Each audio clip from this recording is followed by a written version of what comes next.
Hola Sí. Raúl, ¿cómo estás? Hola, ¿qué tal? Buenos días. Raúl, como veis, es CEO y cofundador de PLD Space y en vez de mirar hacia abajo, mira hacia arriba todo el rato, ¿no? ¿Es así, Raúl? Sí. Gracias por estar con nosotros. Cuéntanos. Bueno, voy a ver si compartimos la presentación. Un segundito. Efectivamente. Bueno, ante todo, Olaya, muchas gracias por la presentación y también muchas gracias por habernos invitado a participar en este evento tan interesante y que me hace especial ilusión no solo por los paralelismos que podemos, que se puede, digamos, reflejar la historia de PLD con la apasionante historia de don Isaac Peral, sino también yo creo que como puesta en escena de lo brillantes que en nuestro país somos desde, podríamos decir, el siglo XIX y podríamos seguir hacia atrás en el tiempo y luego pensando también a futuro, ¿no? Entonces, nuestro caso en particular es una empresa de mucho futuro, con un pasado bastante reciente, y voy a intentar resumirlo para que todo el mundo lo pueda entender, esto de los cohetes, ¿no? Porque los submarinos es una cosa como aquel que dice más terrenal. El tema de los cohetes es un poco más particular. Bueno, vamos a ver si lo conseguimos hacer de una manera sencilla. El transporte, en el fondo, cuando hablamos de Isaac Peral, del caso del submarino, o de cualquier medio de transporte, desde un caballo hasta un cohete, el objetivo es desplazar algo hacia algún sitio, ¿no? Y con una finalidad. Generalmente todos los transportes tienen una finalidad, que es mover algo de un punto A a un punto B. Y da igual qué tipo de energía lo mueva. Puede ser la energía del corazón, en el caso de un caballo, puede ser la energía química de un cohete o la energía eléctrica, como estábamos comentando anteriormente en la anterior ponencia, del movimiento de un submarino. Nosotros somos una empresa de transporte espacial, de transportar algo, generalmente satélites, desde la Tierra hasta el espacio. Os voy a poner en situación un pequeño vídeo que os vamos a enseñar ahora, muy sencillo, pero a la vez también muy, ¿cómo diría yo?, muy prometedor. Esto es el año 2009. Para que nos pongamos en situación, la única figura sí que he encontrado bastante relevante de ponernos en situación en el año 2009, a todos los que nos gusta la música, en el año 2009 fallece Michael Jackson, el archiconocido Michael Jackson, que es como algo que nos queda ya muy lejos, pero al final sigue estando en la memoria colectiva, y España ni siquiera había ganado su primer mundial, ¿vale? Entonces, en ese momento ocurre esto que vais a ver a continuación. 4, 3, 2, 1...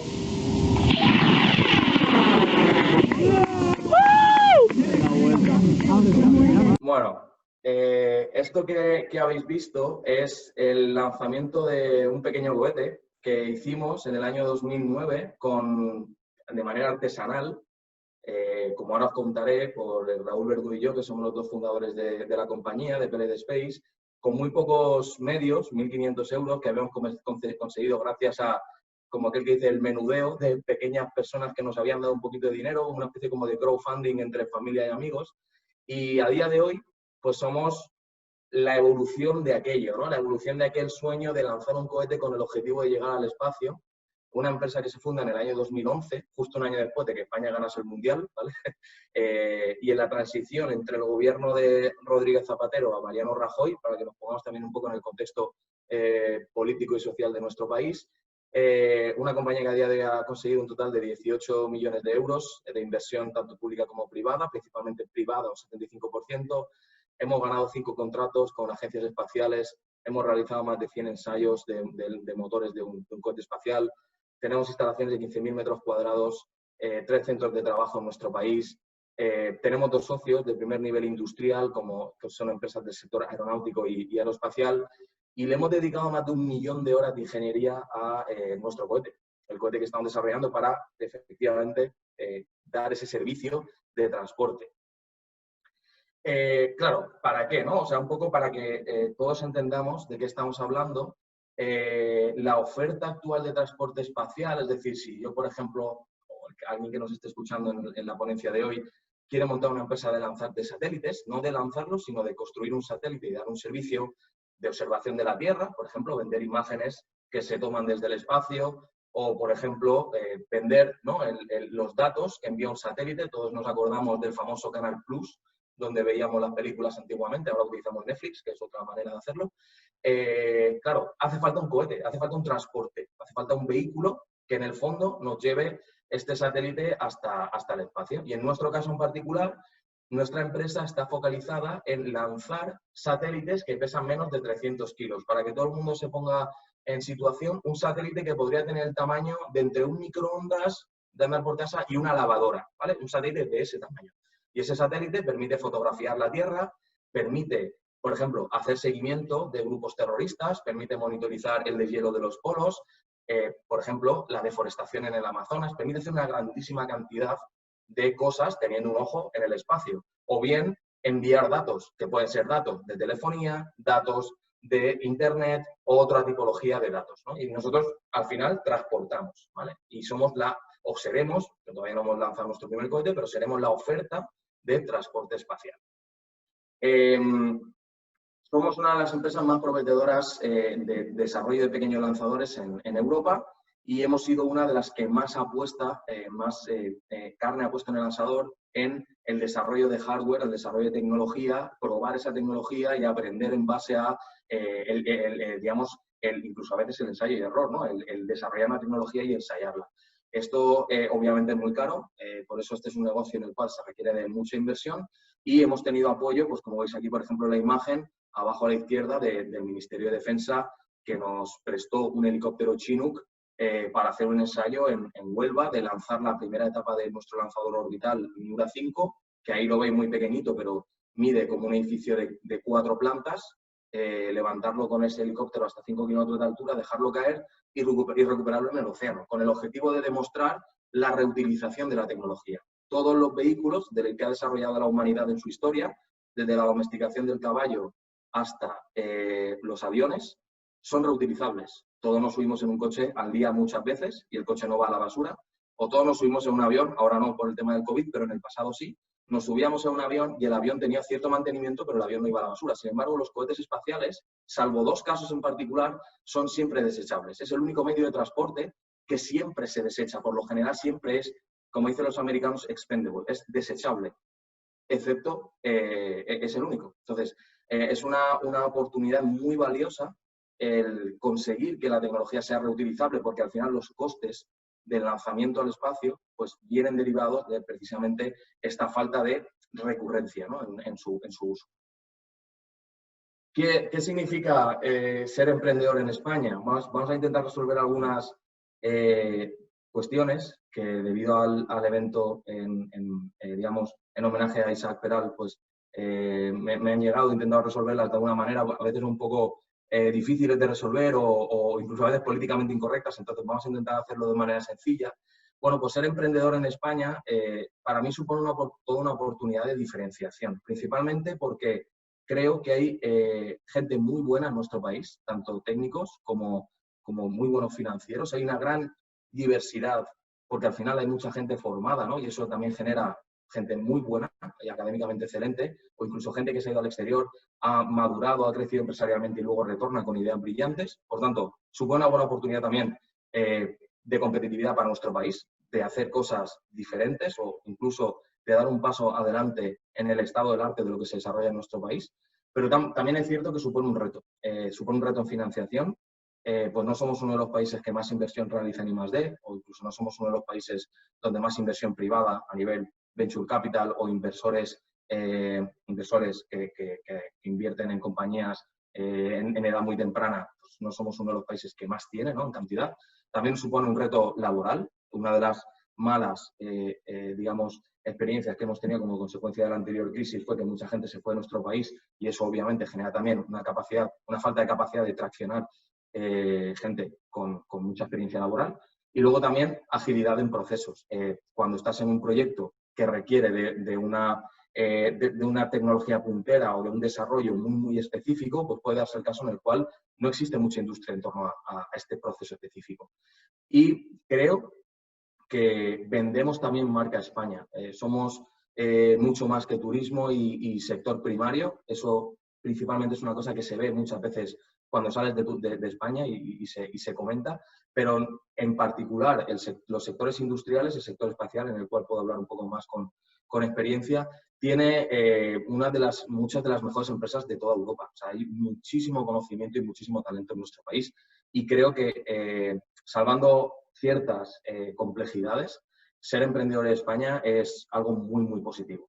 Ahí hemos puesto la foto tanto de mi socio cofundador Raúl Verdú como la mía, que fuimos los dos locos, ¿no? Que en el año 2011, con 23 y 22 años, decidimos digamos, aventurarnos en esta carrera espacial. Los retos y las dificultades también de ser emprendedor. Yo creo que un emprendedor debe de apostar mucho por el esfuerzo, tener una gran resiliencia y luego tener una capacidad de superación muy, muy importante. Por todo lo que hemos comentado, ¿no? Por lo que se supone ser emprendedor en nuestro país y luego porque en el fondo ser emprendedor implica estar siempre expuesto a dificultades financieras. Es cierto que nunca uno tiene el dinero que siempre uno necesita, pero sin embargo tienes que estar siempre abierto a recibir ayudas. Y por supuesto, no solo esperar a que te lleguen, sino ser muy proactivo y luchar por la búsqueda de ayudas. Como he comentado anteriormente, PLD ha conseguido levantar 18 millones de euros de capital, de los cuales el 75% es inversión privada. Accionistas que de manera privada han decidido invertir en nuestra compañía, pero un 25% son soporte público, soporte institucional. Luego, hay que tener en cuenta que, al menos en nuestro caso, pues es un proyecto complejo, tanto en desarrollo de tecnología como en madurez industrial. Es cierto que nuestro país tiene muchas empresas muy potentes en industria, pero no han llevado a cabo el desarrollo de un proyecto de un lanzador de end-to-end, ¿no? Todo el desarrollo completo. Por lo general somos un país que en el sector espacial está es muy específico en determinadas tecnologías, en determinadas empresas punteras, pero que no desarrollan un proyecto a nivel global. Eso es algo que generalmente suele ocurrir más bien en Estados Unidos y Europa está más bien dada a la fragmentación en cuanto a la tipología de desarrollo tecnológico o desarrollo industrial. En cuanto a la capacidad de contratación de personal, como he comentado anteriormente, pues obviamente se tiene que poner muchísimo esfuerzo en la contratación de personal, sobre todo cuando se buscan perfiles muy específicos. En la industria, las empresas muy grandes están bastante consolidadas a nivel industrial y a nivel financiero, podríamos decir, y por tanto, la gente que tiene más conocimiento suele estar en ese tipo de empresas. Es un poco complicado y es un reto y una dificultad atraer a talento, sobre todo si tienen mucha experiencia, para una empresa joven. Se puede hacer siempre y cuando el proyecto sea atractivo y siempre y cuando las oportunidades que se le ofrecen sean oportunidades relevantes. Y es una cosa que nosotros también trabajamos mucho.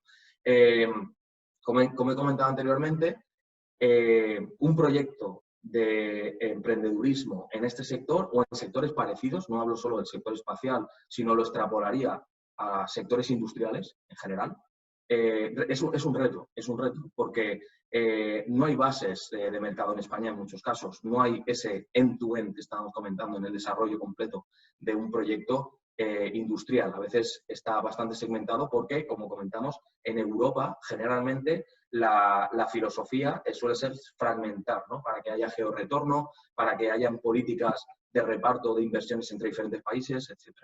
Y luego esto también hace que haya una inexistencia de un histórico industrial. Obviamente, si no hemos desarrollado un cohete en el pasado, se intentó. Hay que decir que en los años 90 y en los años 80 España tenía un proyecto de desarrollo, un lanzador espacial orbital para poner satélites nacionales en órbita, que era el proyecto Capricornio, pero finalmente a principios de los 2000 el proyecto fue cancelado y no acabó, digamos, de cuajar un histórico industrial en la lógica, digamos, de desarrollo de nuestro país como potencia de lanzamiento. Recordemos que a día de hoy solamente hay 13 países en el mundo, de 200 países que forman el planeta Tierra, que tienen capacidad de lanzamiento. Solamente 13. Y esto pone de manifiesto también la dificultad de este reto. Obviamente, nuestra compañía ha tenido mucho apoyo institucional, como hemos comentado anteriormente, de inversores privados y luego también instituciones públicas, por mencionar las más quizás conocidas, la Agencia Espacial Europea, CEDEPIS, el Centro para el Desarrollo Tecnológico e Industrial, y también es de la delegación de la Agencia Espacial Europea en España, la empresa del sector espacial GMV, la empresa del sector aeronáutico Aciturri, o la Comisión Europea, el INTA, que es el Instituto Nacional de Técnica Aeroespacial, que es digamos, la entidad en nuestro país que está, digamos, más cercana al desarrollo tecnológico en el ámbito espacial a nivel público, o el CNES, que es el Centro Nacional de Estudios Espaciales, la Agencia Espacial Francesa. Modelos a seguir es una cosa también importante para un emprendedor. Al final todos los emprendedores nos sentimos identificados de alguna manera con alguien que desgraciadamente ya no está entre nosotros, o con personas que a día de hoy siguen siendo emprendedores también, o que son empresarios de éxito. He puesto 5 figuras que creo que son relevantes, indicar cada una de ellas tiene su particularidad, de las cuales 4 de ellas son españolas. Esto para mí dice mucho, porque significa que tenemos muchos ejemplos, y eso significa que tenemos que seguir teniendo muchos ejemplos, ¿vale? Es algo importante y que yo creo que se tiene que enseñar, como aquel que dice, desde la escuela primaria. Desde primero de primaria se tiene que contar las historias de éxito pasadas y las que van a venir en el futuro. He puesto, por supuesto, el caso de Isaac Peral, que, vamos, lo hemos comentado anteriormente en el resto de ponencias, pero que claramente es un modelo a seguir, ¿no? De cómo una idea se puede convertir en realidad, principalmente gracias a un pequeño apoyo, pequeño podríamos decir, el caso de la reina María Cristina, que fue quien finalmente le apoyó para que fuese este submarino votado por primera vez, ¿no? El caso de alguien que de manera brillante tiene una idea que no había ocurrido anteriormente y que finalmente esta idea acaba siendo desarrollada en otros países del mundo. El caso también de Emilio Herrera, mucha gente no le conoce, pero Emilio Herrera fue el inventor del traje espacial. Fue inventado a principios de los años 30, a finales de los años 30, y lo curioso de Emilio Herrera es que cuando comienza la carrera espacial y la NASA comienza a desarrollar los trajes espaciales que finalmente llevaron el hombre al espacio, también los rusos, y en última instancia llegaron a poner un hombre en la Luna, a Emilio Herrera se dice que se le ofreció un cheque en blanco para ir a Estados Unidos a desarrollar ese traje espacial que finalmente haría que los americanos ganasen la carrera espacial por competir con los rusos en llegar primero a la Luna. Y Emilio Herrera dice que sí, pero a cambio debíamos tener una bandera a los españoles ondeando en la Luna, una bandera española, y la NASA dijo que no, que la única bandera que ondearía en la Luna sería la bandera estadounidense, y él no quiso ir a Estados Unidos a trabajar en este programa de desarrollo del traje espacial. Finalmente ya haría que el hombre fuese a la Luna, ¿no? Intentaba vender la marca España como que el país, en cierto modo, había desarrollado esta tecnología. Emilio Herrera también fue presidente en el exilio de la Segunda República durante una parte del periodo franquista. El caso de Amancio Ortega también es muy curioso. A mí me gusta una cosa muy importante de Amancio Ortega, y es que es curioso que una tienda de ropa acabe teniendo un alcance inimaginable, yo creo que para nadie en el planeta Tierra, ¿no? O sea, la capacidad de convertir un negocio que, digamos, a vista de cualquier persona podría ser un negocio relativamente sencillo, ¿no? El negocio textil, pero acaba teniendo una auténtica, una magnitud inimaginable, ¿no? Y eso es una cosa que creo que es, digamos, digna de poner en valor, digamos, la capacidad que ha tenido Amancio Ortega para generar bueno, pues lo que es a día de hoy Inditex, que todos lo conocemos. Otra persona que para mí es un referente es don Ginés Clemente, que es el fundador de Aciturri, que adicionalmente también es un accionista de nuestra compañía. Y para mí una cosa muy, muy importante es la visión que tuvo Ginés cuando crea la empresa, digamos, Mecanizado Ginés, antes de ser Aciturri, y siendo una única persona acaba teniendo todo un imperio de fabricación de la industria aeronáutica, siendo un mecanizador, como aquel que dice, siendo un mecánico, ¿no? Teniendo como aquel que dice la formación profesional. Y esto es obviamente también digno de estudio, ¿no? Cómo se puede pasar de un pequeño taller con 2 o 3 personas a acabar teniendo un auténtico imperio en el mecanizado de piezas o la fabricación de material compuesto, que acaba siendo piezas que vuelan en aviones. Creo que de todos los que podemos estar en esta conferencia, todos hemos montado en un avión, y seguramente todos los aviones en los cuales hemos volado tienen piezas fabricadas por Aciturri. Eso es algo súper, súper importante y que creo que hay que poner en valor. Y por último, el que no es español, Elon Musk, que por supuesto, creo que todos le conocemos por sus aventuras en Tesla, es también el cofundador de PayPal, la empresa de pagos por Internet, o SpaceX, la caso de la empresa de lanzamiento de satélites y astronautas recientemente.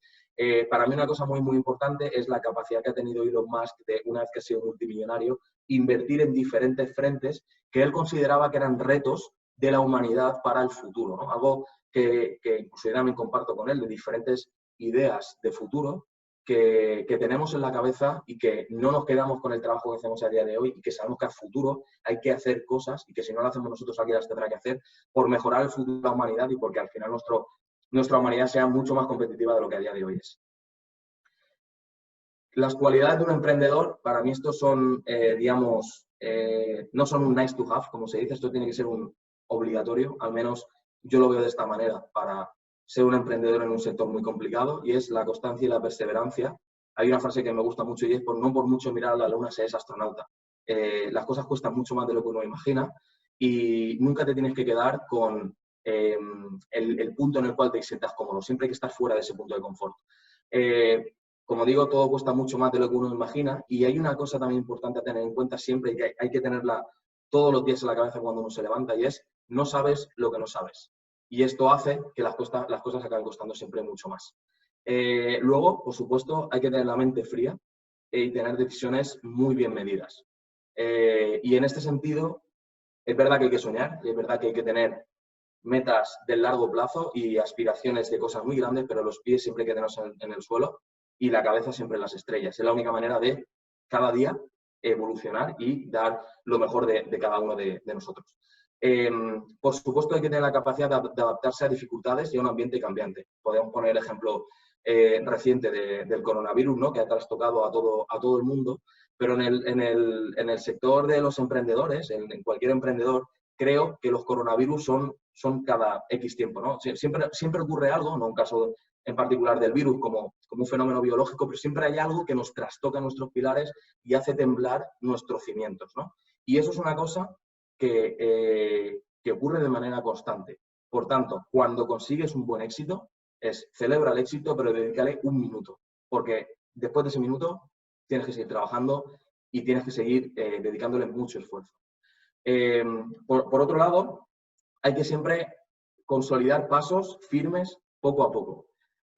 Una de las cosas que hemos aprendido también en estos últimos años trabajando en PLD es que cuando intentas abarcar mucho, también abarcan muchos problemas, abarcan muchos riesgos y eso puede generarte, obviamente, problemas de largo plazo. Por tanto, hay que comerse siempre el elefante a lonchas. Eso es una frase que me dijeron antes de fundar PLD y que creo que sigue aplicando y seguirá aplicando a futuro.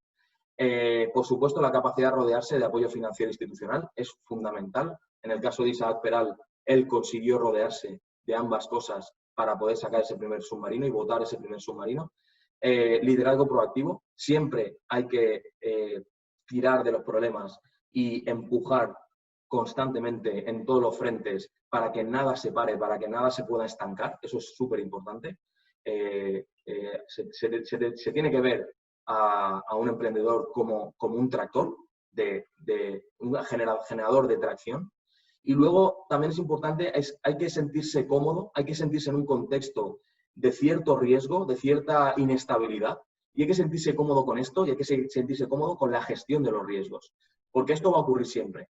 De hecho, creo que no hay ningún emprendedor que nunca se haya enfrentado a un riesgo, si no, no sería emprendedor.